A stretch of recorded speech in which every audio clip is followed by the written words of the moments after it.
The second question I have is yes or no, but should we put a carbon tax and or a cap and trade scheme on animal agriculture? Yes or no?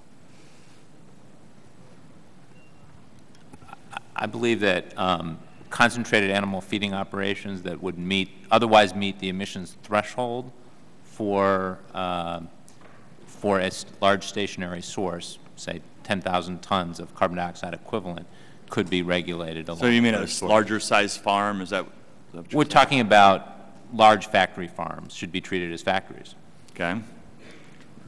No, sir, I don't. I believe that they could be subject successfully to some direct regulation or qualify for offsets, bringing valuable revenue into the agricultural sector from a cap and trade program and the rest of the economy. Thank you.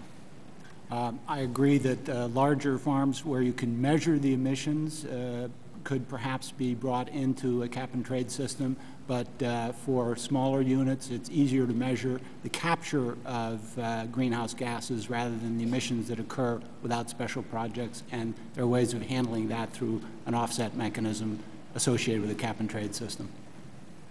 As no congressman, I don't make policy recommendations. Thank you, Dr. Elmendorf. Friends of the Earth would agree that CAFOs, concentrated animal feeding operations, should be subject to a cap.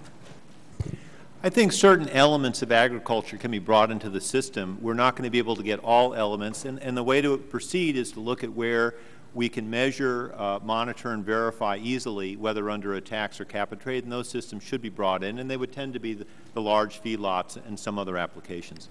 Thank you. I doubt that the costs of such a program would be worth the benefits, particularly in light of my slide showing that if the U.S. cannot get China and India and other countries to participate, what we do here will have virtually no impact.